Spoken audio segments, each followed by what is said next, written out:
আজ দেখাবো একদম সহজ, ঝটপট আর ভীষণ সুস্বাদু বাঁধাকপির স্যান্ডউইচ। কম উপকরণে বেশি স্বাদে চায়ের আড্ডায় জমে যাবে একেবারে। চলো তাহলে শুরু করি। তার আগে দ্য কুকিং উইন্ডো চ্যানেলে তোমাদের স্বাগত জানাই। বাঁধাকপির স্যান্ডউইচ বানানোর জন্য আমি আগে বাঁধাকপিটাকে একটু কড়াইয়ে ভেজে নেব। দেখো, এটাতে আমার বেগুন ভাজার তেল ছিল, সেই তেলেই আগে একটা পেঁয়াজ কেটে দিলাম। তারপর পেঁয়াজটা একটু ভাজা হয়ে গেলে একটা আলুও ছোট ছোট করে কেটে দিয়ে দিলাম। আলুটা দিলাম তাহলে কপিটা একটু চিট ধরবে, তা না হলে কপিটা খুব ঝরঝরে হয়ে থাকবে। সেই জন্য যেন একটু ভালো মাখা মাখা হয়, সেই জন্য আলুটা দেয়া।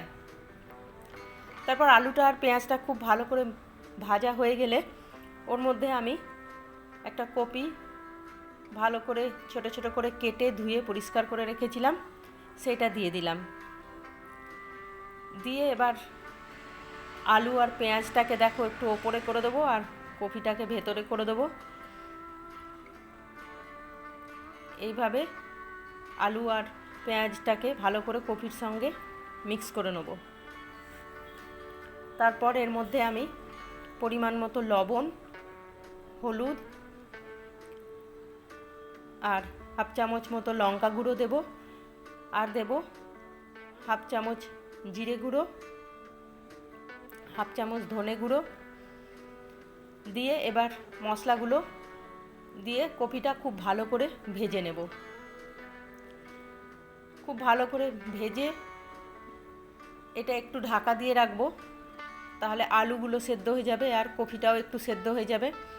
সেই জন্য বেশ একটু ঢাকা দিয়ে রেখে দেব। দেখো, মিনিট পাঁচেক পর আমি ফিরে এলাম। কপিটা আর আলুটা এবার সেদ্ধ হয়ে গেছে। এবার এটাকে আমি খুব ভালো করে ভেজে নেব। এই সময় এর মধ্যে আমি একটা টমেটো কুচি কুচি করে কেটে দিয়ে দিলাম। তারপর টমেটোটাও আলু আর কপির সঙ্গে বেশ একটু ভেজে নেব। ভাজতে ভাজতেই টমেটোটা গলে যাবে, কারণ এখনকার শীতের টাটকা টমেটো খুব তাড়াতাড়ি গলে যায়। এবার আমার কপিটা রেডি হয়ে গেছে। দেখো, এটা একটা বাটির মধ্যে আমি ঢেলে রেখে দিয়েছি। এখন আমি এখানে একটা সস বানিয়ে নেব। দেখো, এখানে 1 চামচ মতো টমেটো সস দিয়ে দিলাম। তারপর এর মধ্যে অতটা পরিমাণে আমি মেয়োনিজ দিয়ে দিলাম। টমেটোর সসটা আর মেয়োনিজটা ভালো করে মিক্স করে নেব। তারপর এর মধ্যে 1 চামচ আমি পিৎজা পাস্তা সস, দেখেছো এটা পিৎজা পাস্তা সসটাও 1 চামচ মিক্স করব।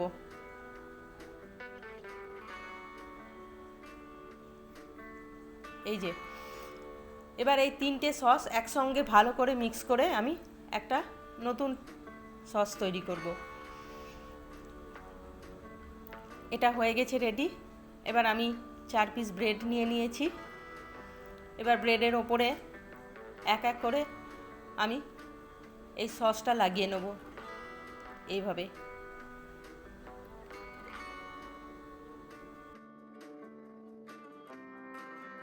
আমি এর মধ্যে 3টে সস মিক্স করে নিয়েছি। তোমরা কিন্তু শুধু মেয়োনিজ বা শুধু পাস্তা পিৎজা সসও দিতে পারো, তবে শুধু টমেটো সসটা দিও না। টমেটো সসটা দিলে শুধু টক টক লাগে। ওর মধ্যে কোনো একটা মেয়োনিজ কিংবা পিৎজা পাস্তা সস মিক্স করে দিলে ওর টেস্টটা বেশি ভালো লাগবে। তারপর এর ওপর এই কপিটা, বাঁধাকপি আর আলু যেটা আমি ফ্রাই করলাম, সেইটা এইভাবে ভালো করে ছড়িয়ে দেবো একটা ব্রেডের ওপর।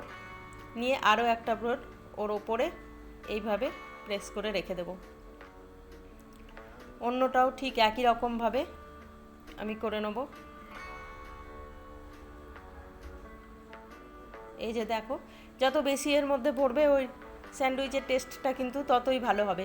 চাইলে তোমরা এর মধ্যে একটু কাঁচা পেঁয়াজও দিতে পারো, যদি তোমরা খেতে পছন্দ করো তাহলে। এবার আমি একটা স্যান্ডউইচ মেকার নিয়ে নিয়েছি, নিয়ে এর মধ্যে বাটার মালিশ করে দেবো। তোমাদের কাছে যদি স্যান্ডউইচ মেকার না থাকে তাহলে তোমরা যে কোনো ননস্টিক প্যানেও এই স্যান্ডউইচটা বানাতে পারো। দেখো, এটা গরম হয়ে গলে গেছে। এবার এর মধ্যে আমি ওই কফির পুর ভরা পাউরুটিগুলো দিয়ে দেবো।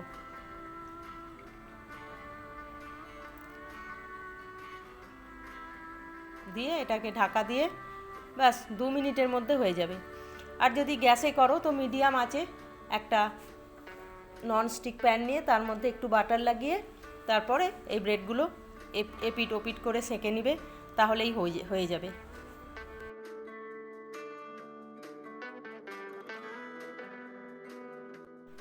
এই যে দেখো তৈরি হয়ে গেল ঝটপট বাঁধাকপির স্যান্ডউইচ।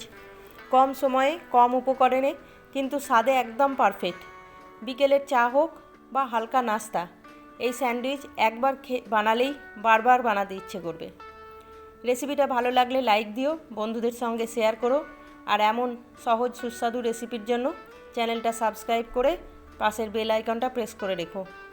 তাহলে আমি যখনই নতুন কোনো ভিডিও দেব তোমাদের কাছে নোটিফিকেশান চলে যাবে। আজ তাহলে আসি, কাল আবার দেখা হবে নতুন কোনো রেসিপি নিয়ে। তোমরা সবাই ভালো থেকো, সুস্থ থেকো, আর রোজ একবার করে চলে এসো আমার রেসিপি দেখার জন্য। বাই।